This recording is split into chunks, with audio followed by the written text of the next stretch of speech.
പേര് കേൾക്കുമ്പോൾ തന്നെ ഒരുതരം നിഗൂഢതയും ഭയവും ഒക്കെ സൂചിപ്പിക്കുന്ന ഇല്യൂമിനാറ്റി. എവിടെയാണ് ഇന്ന് നമ്മൾ കേൾക്കുന്ന ഈ ഗൂഢസംഘം ഉദയം കൊണ്ടത്?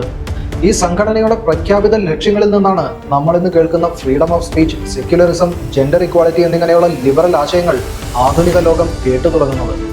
അതെല്ലാം സാക്ഷാത്കരിക്കാൻ നിലനിൽക്കുന്ന എല്ലാ സാമൂഹിക രാഷ്ട്രീയ അധികാരക്രമങ്ങളും തകർക്കപ്പെടണം എന്നവർ വിശ്വസിച്ചു. ബവേറിയ ഭരിച്ചിരുന്ന കാൾ തിയഡോർ 1785 അട്ടിമറി ശ്രമം ആരോപിച്ച് ഇല്ലുമിനാറ്റി പൂർണ്ണമായും നിരോധിച്ചു. അതിനാൽ തന്നെ ഈ രണ്ട് വിപ്ലവങ്ങളിലും ഓർഡർ ഓഫ് ഇല്ലുമിനാറ്റിയുടെ റോൾ തള്ളിക്കളയാനാവില്ല. അതെ, അന്നും ഇന്നും യുദ്ധത്തിന് ഫണ്ട് ചെയ്യുന്നവരാണ് ആദ്യമായി ഫ്രീഡം ഓഫ് സ്പീച്ചും സെക്യുലറിസവും ലിംഗസമത്വവും ഒക്കെ കൊണ്ടുവന്നത്. അതിന് അവർക്ക് അവരുടേതായ ലോങ് ടേം ലക്ഷ്യങ്ങളും ഉണ്ടായിരുന്നു.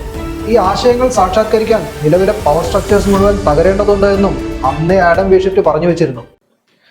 സീക്രട്ട് സൊസൈറ്റികളെ കുറിച്ച് മുൻപൊരു എപ്പിസോഡ് ചെയ്തിരുന്നു. അതിൽ പല സീക്രട്ട് സൊസൈറ്റികളെ കുറിച്ചും നമ്മൾ സംസാരിച്ചെങ്കിലും ഇല്ലുമിനാറ്റിയെ വിട്ടുകളഞ്ഞിരുന്നു. മനഃപൂർവ്വമാണ്. കാരണം കേട്ട് പരിചിതമായ പേരിന്റെ പിന്നിൽ യഥാർത്ഥത്തിൽ എന്താണ് എന്ന് കൂടുതൽ വിശദമായി അറിയാൻ ആളുകൾക്ക് താല്പര്യം കാണും. അതുകൊണ്ട് അതിനായി മാത്രം 1-2 എപ്പിസോഡുകൾ ചെയ്യാമെന്ന് കരുതി. പേര് കേൾക്കുമ്പോൾ തന്നെ ഒരുതരം നിഗൂഢതയും ഭയവും ഒക്കെ സൂചിപ്പിക്കുന്ന ഇല്യൂമിനാറ്റി. സ്വന്തം ചിഹ്നം ലോകത്തെ ഏറ്റവും ശക്തമായ കറൻസി ബില്ലുകളിൽ, അതെ ഡോളറിൽ ആലേഖനം ചെയ്യാൻ മാത്രം ആജ്ഞാശക്തിയുള്ള ഗൂഢസംഘം. ഡോളറിലെ ആ ചിഹ്നത്തിലെ കണ്ണിനും പിരമിഡിനും മുകളിലെ ബാനറിൽ അവർ അവരുടെ ആത്യന്തിക ലക്ഷ്യം എഴുതി വെച്ചു: നോവോസ് ഓർഡോ സെക്ലോറം, അതായത് എ ന്യൂ വേൾഡ് ഓർഡർ, പുതിയൊരു ലോകക്രമം. എവിടെയാണ് ഇന്ന് നമ്മൾ കേൾക്കുന്ന ഈ ഗൂഢസംഘം ഉദയം കൊണ്ടത്? ഇല്ലുമിനാറ്റിയുടെ കഥ തുടങ്ങുന്നത് 1770 ബവേറിയയിൽ നിന്നാണ്. ജൂതബന്ധത്തിൽ നിന്ന് റോമൻ കത്തോലിക്കനായി മതം മാറിയ ആഡം വീഷിഫ്റ്റ് എന്ന ചെറുപ്പക്കാരൻ ഇൻഗ്ലോസ്റ്റാറ്റ് യൂണിവേഴ്സിറ്റിയിൽ കാനോൺ നിയമം പഠിപ്പിക്കുന്ന അധ്യാപകനായി നിയമിക്കപ്പെട്ടു. പരമ്പരാഗതമായി ജെസ്യൂട്ട് പാതിരിമാർ മാത്രം നിയോഗിക്കപ്പെട്ടിരുന്ന ഒരു ജോലിയായിരുന്നു അത്.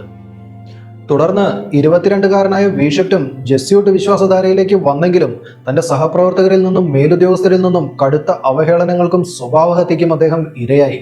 വീഷിഫ്റ്റിന്റെ മനസ്സിൽ പക നുരഞ്ഞുകൊണ്ടിരുന്നു. അദ്ദേഹം അതിന് പ്രതികാരം ചെയ്തത് 1776 മെയ് 1 ക്രിസ്തീയ സഭയ്ക്ക് യാതൊരു നിയന്ത്രണവുമില്ലാത്ത ഇല്യൂമിനാറ്റി എന്ന രഹസ്യ സംഘടന സ്ഥാപിച്ചുകൊണ്ടാണ്. ഈ സംഘടനയുടെ പ്രഖ്യാപിത ലക്ഷ്യങ്ങളിൽ നിന്നാണ് നമ്മൾ ഇന്ന് കേൾക്കുന്ന freedom of speech, secularism, gender equality എന്നിങ്ങനെയുള്ള ലിബറൽ ആശയങ്ങൾ ആധുനിക ലോകം കേട്ടു തുടങ്ങുന്നത്. അതെല്ലാം സാക്ഷാത്കരിക്കാൻ നിലനിൽക്കുന്ന എല്ലാ സാമൂഹിക രാഷ്ട്രീയ അധികാരക്രമങ്ങളും തകർക്കപ്പെടണം എന്നവർ വിശ്വസിച്ചു. മുൻ എപ്പിസോഡിൽ വിശദമായി പ്രതിപാദിച്ച കസാരിയൻ മാഫിയയുടെ പിന്മുറക്കാരനായ, അന്നും ഇന്നും ആഗോള ബാങ്കിങ്ങിലെ അവസാന വാക്കായ റോത്ത്ഷീൽഡ് വീഷിഫ്റ്റിന് ഉദാരമായി ഫണ്ടിംഗ് നൽകി. ഇതിനു പുറമെ ഫ്രീമേസൺറി എന്ന മറ്റൊരു സീക്രട്ട് സൊസൈറ്റിയുമായി ബാന്ധവങ്ങളിൽ ഏർപ്പെട്ടുകൊണ്ടും വീഷിഫ്റ്റ് ഇല്ലുമിനാറ്റി വളർത്തി.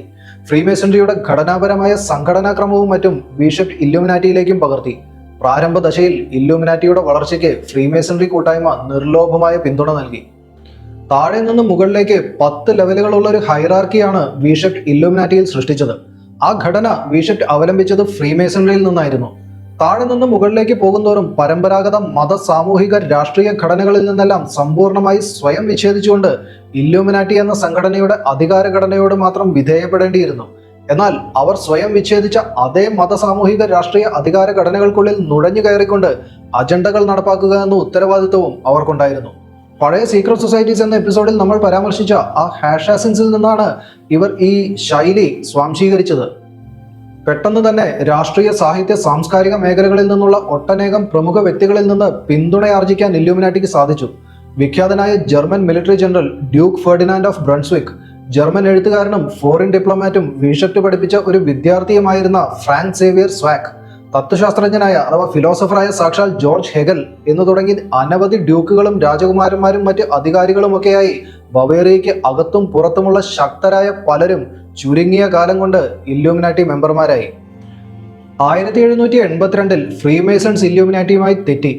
ഏതാനും ഫ്രീമേസണുകൾക്ക് ആ ഫ്രീമേസണറിയുമായുള്ള ബന്ധം പൂർണ്ണമായും വിച്ഛേദിക്കാതെ ഇല്ലുമിനാറ്റിയിലെ ഉന്നത സ്ഥാനങ്ങളിലേക്ക് സ്ഥാനക്കയറ്റം നൽകില്ല എന്ന നടപടിയായിരുന്നു കാരണം. കത്തോലിക്ക സഭയ്ക്ക് എതിരെയാണ് തങ്ങൾ എന്ന പ്രഖ്യാപിത നിലപാട് മൂലം സഭ പണ്ടേ ഇല്ലുമിനാറ്റിക്ക് എതിരായിരുന്നു. ഈ സഭയുടെയും തെറ്റിപ്പിരിഞ്ഞ ഫ്രീമേസണറിയുടെയും സമ്മർദ്ദം മൂലം ബവേറിയ ഭരിച്ചിരുന്ന കാൾ തിയഡോർ 1785 അട്ടിമറി ശ്രമം ആരോപിച്ച് ഇല്ലുമിനാറ്റി പൂർണ്ണമായും നിരോധിച്ചു. എന്നാൽ നിരോധനം കൊണ്ട് ഇല്ലുമിനാറ്റി ഇല്ലാതായില്ല എന്നും അതിനകം ഫ്രാൻസിലും ജർമ്മനിയിലും അമേരിക്കയിലുമെല്ലാം ആർജിച്ച വൻ പ്രമുഖരുടെയും മറ്റും പിന്തുണ കൊണ്ട് വീണ്ടും നിലനിന്നു എന്നും പലരും അഭിപ്രായപ്പെടുന്നുണ്ട്. തുടർന്ന് നടന്ന ഫ്രഞ്ച് വിപ്ലവത്തിന്റെ പ്രധാന പ്രേരക ശക്തികളായിരുന്ന Jean Joseph Mounier, Thomas Paine എന്നിവർ ഇല്ലുമിനാറ്റി മെമ്പർമാരായിരുന്നു എന്ന് റിപ്പോർട്ടുകളുണ്ട്. ഈ തോമസ് പെയിൻ ഫ്രഞ്ച് വിപ്ലവത്തിന് പുറമെ അമേരിക്കൻ വിപ്ലവത്തിലും ഒരു പ്രധാന പ്രേരക ശക്തിയായിരുന്നു. പെയിനിന് പുറമെ അമേരിക്കൻ വിപ്ലവത്തിൽ മുൻനിരയിൽ നിന്നിരുന്ന അലക്സാണ്ടർ ഹാമിൽട്ടൺ, തോമസ് ജെഫേഴ്സൺ എന്നിവർക്കും ഇല്ലുമിനാറ്റി ബന്ധങ്ങളുണ്ടായിരുന്നു. അതിനാൽ തന്നെ ഈ രണ്ട് വിപ്ലവങ്ങളിലും ഓർഡർ ഓഫ് ഇല്ലുമിനാറ്റിയുടെ റോൾ തള്ളിക്കളയാനാവില്ല. എന്തായാലും നിരോധനത്തിന് ശേഷം ഈ ബവേറിയയിൽ നിന്നും നാടുകടത്തപ്പെട്ട ആഡം വീഷിപ്റ്റിന് ഗോത്ത എന്ന ജർമ്മൻ നഗരത്തിൽ ഡ്യൂക്ക് ഏൺസ്റ്റ് രണ്ടാമൻ അഭയം നൽകി. അവിടെ ഇരുന്നുകൊണ്ടാണ് അവിടുന്ന് അങ്ങോട്ട് വീഷിപ്റ്റ് തന്റെ എല്ലാ പ്രവർത്തനങ്ങളും ഏകോപിപ്പിച്ചത്. മിക്ക ആഗോള രാഷ്ട്രീയ ദുരന്തങ്ങൾക്ക് പിന്നിലും അന്ന് മുതൽ ജർമ്മനിക്കുള്ള റോൾ സന്ദർഭവശാലൊന്ന് സൂചിപ്പിച്ചേക്കാം. ഒന്നാം ലോക മഹായുദ്ധത്തിന് കാരണമായ ഒരു പ്രധാന സംഭവ വികാസം ജർമ്മനിയുടെ സൈനിക ശാക്തീകരണം ആ മേഖലയിലെ പവർ ബാലൻസ് ഡിസ്റപ്റ്റ് ചെയ്തതും കൂടിയായിരുന്നു. റഷ്യയിൽ മില്യൺ കണക്കിന് ജനങ്ങളുടെ മരണത്തിന് കാരണമായ വിപ്ലവം നയിച്ച ലെനിനും ട്രോട്സ്കിക്കും ഫണ്ട് ചെയ്തത് ജർമ്മനി കൂടിയായിരുന്നു. വിപ്ലവത്തിന് ശേഷം സ്ലാവുകൾക്ക് നൽകിയ റഷ്യൻ പിന്തുണ പിൻവലിച്ചുകൊണ്ട് അവരെ ജർമ്മനി ഓസ്ട്രിയ ഹംഗറി സഖ്യത്തിന് വംശഹത്യ നടത്താൻ ഇട്ടുകൊടുത്തതിന് ഇതേ ലെനിനും ട്രോട്സ്കിക്കും 57,000 പൗണ്ടിന്റെ ഉപഹാരം നൽകിയതും ജർമ്മനി. ഒന്നാം ലോക മഹായുദ്ധത്തിന് ശേഷം നിരായുധീകരിക്കപ്പെട്ട ജർമ്മനി വാൾസ്ട്രീറ്റ് ഫണ്ടിങ്ങിൽ വീണ്ടും സൈനിക ശേഷി ആർജിച്ചത് രണ്ടാം ലോക മഹായുദ്ധത്തിലേക്ക് നയിച്ചു. ഇന്ന് ലോകം ഭീതിതമായ മൂന്നാം ലോക മഹായുദ്ധത്തിലേക്ക് ഉറ്റുനോക്കുന്ന ഈ സമയത്ത് ജർമ്മനി തങ്ങളുടെ ആയുധശേഷി അതിവേഗം ഉയർത്തിക്കൊണ്ടിരിക്കുന്നു. അങ്ങനെ പല വൻ ആഗോള തിന്മകൾക്കും പുറകിൽ ജർമ്മനിയുടെ ഒരു നിഗൂഢമായ സാന്നിധ്യം കാണാം. തീർന്നില്ല, മുൻപൊരു എപ്പിസോഡിൽ ഫ്രഞ്ച് വിപ്ലവത്തിന്റെ ഇരുവശവും, അതായത് ഫ്രാൻസിനും ബ്രിട്ടനും ഒരുപോലെ ഫണ്ടിങ് നൽകിയത് റോത്ത്ഷീൽഡ് ആയിരുന്നു എന്ന് പറഞ്ഞിരുന്നു. അതേ റോത്ത്ഷീൽഡ് തന്നെയാണ് ഇല്ലുമിനാറ്റിക്കും ഫണ്ടിങ് ചെയ്തത്. മാത്രമല്ല, ഈ റോത്ത്ഷീൽഡ് ഔപചാരികമായി തന്നെ ഈ ഗൂഢസംഘടനയിൽ അംഗമാവുകയും ചെയ്തിരുന്നു. അന്ന് ജർമ്മനിയിലും ഫ്രാൻസിലും ബ്രിട്ടനിലും ശക്തമായ ബാങ്കിംഗ് സംവിധാനങ്ങൾ ഉണ്ടായിരുന്ന റോത്ത്ഷീൽഡിനെ കൊണ്ട് വിപ്ലവത്തിന് വേണ്ട ഫണ്ടിംഗ് ഏകോപിപ്പിച്ചത് ജർമ്മനിയിലുള്ള ആഡം വീഷിപ്റ്റ് ആണെന്ന് പല ചരിത്ര നിരീക്ഷകരും അഭിപ്രായപ്പെടുന്നുണ്ട്. നേരെ തിരിച്ച് ഇല്ലുമിനാറ്റി റോത്ത്ഷീൽഡിന്റെ അജണ്ടയായിരുന്നുവെന്നും ആഡം വീഷിപ്റ്റ് ഒരു ഉപകരണം മാത്രമായിരുന്നുവെന്നും അഭിപ്രായപ്പെടുന്നവരുണ്ട്. ഈ അഭിപ്രായമാണ് കുറച്ചുകൂടെ വിശ്വാസയോഗ്യം. കാരണം ഈ ഇല്ലുമിനാറ്റി ആരംഭിക്കുന്ന 1776 ഈ ആഡം വീഷിപ്റ്റിന്റെ പ്രായം വെറും 28 വയസ്സാണ്. എന്നാൽ റോത്ത്ഷീൽഡ് ആ സമയത്ത് ഒരു ഇന്റർനാഷണൽ ബാങ്കറായി എസ്റ്റാബ്ലിഷ്ഡ് ആണ്. മാത്രമല്ല, ഇംഗ്ലീഷ് സിവിൽ വാർ നടത്തി ഭരണ അട്ടിമറി നടത്തിയതിന്റെ ഒരു ട്രാക്ക് റെക്കോർഡും റോത്ത്ഷീൽഡിനുണ്ട്. ഇതേ റോത്ത്ഷീൽഡാണ് 1913 ഇന്ന് നമ്മളുടെ എല്ലാം പോക്കറ്റുകളിൽ കിടക്കുന്ന ഓരോ കറൻസി നോട്ടിനും എന്ത് മൂല്യമുണ്ടായിരിക്കണമെന്ന് തീരുമാനിക്കുന്ന US ഫെഡറൽ റിസർവ് സ്ഥാപിക്കുന്നത്. ഇതിനു പുറമെ ബാങ്ക് ഓഫ് ഇംഗ്ലണ്ട് മുതൽ പീപ്പിൾസ് ബാങ്ക് ഓഫ് ചൈന വരെ ലോകമെമ്പാടുമുള്ള 200-ൽ പരം സെൻട്രൽ ബാങ്കുകൾ, മൈക്രോസോഫ്റ്റ്, IBM പോലുള്ള ഒട്ടുമിക്ക ആഗോള കോർപ്പറേറ്റുകൾ. അങ്ങനെ ഇന്ന് ലോക സമ്പത്തിന്റെ സിംഹഭാഗവും ഇല്ലുമിനാറ്റിക്ക് ഫണ്ട് ചെയ്ത ഇല്ലുമിനാറ്റിയിൽ പ്രധാന അംഗമായിരുന്ന റോത്ത്ഷീൽഡിന്റെ കൈപ്പിടിയിൽ. ഇന്ന് നമ്മൾ കാണുന്ന മിക്കവാറും യുദ്ധങ്ങളുടെയും വേര് പിടിച്ചു ചെന്നാൽ അതിൻ്റെയെല്ലാം ഫണ്ടർമാരായ അതേ റോത്ത്ഷീൽഡിന്റെ ഫണ്ടിങ്ങിൽ ആരംഭിച്ച ഇല്ലുമിനാറ്റിയാണ് ആദ്യമായി ഈ ഫ്രീഡം ഓഫ് സ്പീച്ച്, സെക്യുലറിസം, ലിംഗസമത്വം എന്നിവയെല്ലാം മുന്നോട്ട് വെച്ചത് എന്ന് ഓർക്കണം. അതെ, അന്നും ഇന്നും യുദ്ധത്തിന് ഫണ്ട് ചെയ്യുന്നവരാണ് ആദ്യമായി ഫ്രീഡം ഓഫ് സ്പീച്ചും സെക്യുലറിസവും ലിംഗസമത്വവും ഒക്കെ കൊണ്ടുവന്നത്. അതിന് അവർക്ക് അവരുടേതായ ലോങ് ടേം ലക്ഷ്യങ്ങളും ഉണ്ടായിരുന്നു. ഈ ആശയങ്ങൾ സാക്ഷാത്കരിക്കാൻ നിലവിലെ പവർ സ്ട്രക്ചേഴ്സ് മുഴുവൻ തകരേണ്ടതുണ്ട് എന്നും അന്നേ ആഡം വീഷിപ്റ്റ് പറഞ്ഞു വെച്ചിരുന്നു. അതിനായി ഒരു 6 പോയിന്റ് അജണ്ടയും വീഷിപ്റ്റ് മുന്നോട്ട് വെച്ചിരുന്നതായി നമ്മൾ പഴയൊരു എപ്പിസോഡിൽ പറഞ്ഞിരുന്നു. 1. Abolition of all ordered governments. Ordered government എന്ന് പറഞ്ഞാൽ ഡിവൈൻ ഓർഡറിൽ അഥവാ ദൈവനാമത്തിൽ സത്യപ്രതിജ്ഞ ചെയ്ത് ഭരിക്കുന്ന ഭരണകൂടങ്ങൾ, അവയെ ഇല്ലാതാക്കുക. 2. Abolition of inheritance. പാരമ്പര്യ സ്വത്തവകാശം നിരോധിക്കുക. 3. Abolition of private property. സ്വകാര്യ സ്വത്തുക്കൾ ഉന്മൂലനം ചെയ്യുക. 4. Abolition of patriotism. ദേശീയത ഉന്മൂലനം ചെയ്യുക. 5. Abolition of family. കുടുംബങ്ങളിൽ അധിഷ്ഠിതമായ സാമൂഹിക വ്യവസ്ഥ ഇല്ലാതാക്കുക. 6. Abolition of religion. മതവിശ്വാസങ്ങളുടെ നിരോധനം. മുഴുവൻ എപ്പിസോഡ് കാണേണ്ടവർക്ക് ലിങ്ക് ഡിസ്ക്രിപ്ഷനിൽ കൊടുക്കുന്നുണ്ട്. നോക്കൂ, 1785 ഇപ്പറയുന്ന 6 ലക്ഷ്യങ്ങളുള്ള ഇല്ലുമിനാറ്റി നിരോധിക്കപ്പെടുന്നു. അവിടുന്ന് 63 വർഷങ്ങൾക്ക് ശേഷം ഒരുവിധം ഇതേ പ്രഖ്യാപിത ലക്ഷ്യങ്ങളോടുകൂടി മാർക്സിന്റെ കമ്മ്യൂണിസം വരുന്നു. ഇല്ലുമിനാറ്റി സ്ഥാപകൻ ആഡം വീഷിപ്റ്റിന് അഭയം നൽകിയ അതേ ജർമ്മനിയിൽ നിന്ന്. മാർക്സിന്റെ വൈരുദ്ധ്യാത്മക ഭൗതികവാദം വരുന്നത് ഹെഗേലിയൻ ഡയലക്റ്റിക്സിൽ നിന്ന്. ആ ഹെഗലാകട്ടെ ഫോർമലായി തന്നെ ഒരു ബവേറിയൻ ഇല്ലുമിനാറ്റി അംഗം. ഇതിനിടെ അമേരിക്കൻ വിപ്ലവത്തിന് ശേഷം ശക്തിയാർജിച്ച അമേരിക്കൻ ജൂത സമൂഹം നിയന്ത്രിക്കുന്ന വാൾസ്ട്രീറ്റും ഫെഡറൽ റിസർവും. ആ വാൾസ്ട്രീറ്റും പിന്നെ ഇല്ലുമിനാറ്റി സ്ഥാപകൻ ആഡം വീഷിപ്റ്റ് അവസാന കാലം ചിലവഴിച്ച ജർമ്മനിയും ഇവർ രണ്ടു കൂട്ടരും കൂടി ലെനിനെയും ട്രോട്സ്കിയെയും ഫണ്ട് ചെയ്ത് നടത്തിയെടുത്ത റഷ്യൻ വിപ്ലവം, അതുവഴി ലോകത്ത് പൊളിറ്റിക്കൽ കമ്മ്യൂണിസത്തിന്റെ സ്ഥാപനം, അത് കാലക്രമേണ നിയോ ലിബറലിസവും വോക്ക് ലിബറലിസവും എല്ലാം ആകുന്നു. ഇന്നും ഈ പൊളിറ്റിക്കൽ കമ്മ്യൂണിസവും നിയോ വോക്ക് ലിബറലിസങ്ങളും കൂടി കുടുംബ വ്യവസ്ഥത ഉൾപ്പെടെ സകല എസ്റ്റാബ്ലിഷ്മെന്റുകൾക്കുമെതിരെ വിഷം ചീറ്റിക്കൊണ്ടിരിക്കുന്നു. അപ്പോ ആഡം വീഷറ്റിന്റെ ഇല്ലുമിനാറ്റി എന്ന ഗൂഢസംഘം നിരോധനത്തിന് ശേഷം രൂപം മാറി വന്നതാണ് കമ്മ്യൂണിസം എന്നൊരു സംശയം ആർക്കെങ്കിലും തോന്നിയാൽ അവരെ എങ്ങനെ കുറ്റം പറയാൻ കഴിയും? ആ ചോദ്യം പ്രേക്ഷകർക്ക് വിടുന്നു. എന്തായാലും ഇന്ന് ഇല്ലുമിനാറ്റിയുടെ അജണ്ടയായി പ്രധാനമായും കണക്കാക്കപ്പെടുന്നത് 4 ലക്ഷ്യങ്ങളാണ്. ഒന്നാമത്, ലോകം മുഴുവൻ പിടിച്ചടക്കി ഒരൊറ്റ രാജ്യമാക്കി തീർക്കുന്ന ഏകലോക ക്രമം. അതാണ് അവർ ഡോളറിൽ എഴുതി വെച്ചിട്ടുള്ള നോവസ് ഓർഡോ സെക്ലോറം അഥവാ ന്യൂ വേൾഡ് ഓർഡർ. ഇതിനായി JD റോക്കഫെല്ലറിന്റെയും JP മോർഗന്റെയും നേതൃത്വത്തിൽ വാൾസ്ട്രീറ്റ് പ്രഭുക്കൾ ഇറങ്ങിത്തിരിച്ചതും അവരും അമേരിക്കൻ ഭരണകൂടവും വരെ ഇടപെട്ട് റഷ്യയിൽ വിപ്ലവം സാധ്യമാക്കിയതും വിശദമായ ഒരു എപ്പിസോഡ് തന്നെ നമ്മൾ ചെയ്തിരുന്നു. അതിന്റെ ലിങ്ക് ഡിസ്ക്രിപ്ഷനിലുണ്ട്. ഒന്നാം ലോക മഹായുദ്ധവും റഷ്യൻ വിപ്ലവവും കഴിഞ്ഞതോടെ ലോകം പൂർണ്ണമായും ഇടത് വലത് രാഷ്ട്രീയ ദ്വന്ദ്വത്തിൽ കുടുങ്ങിപ്പോയി.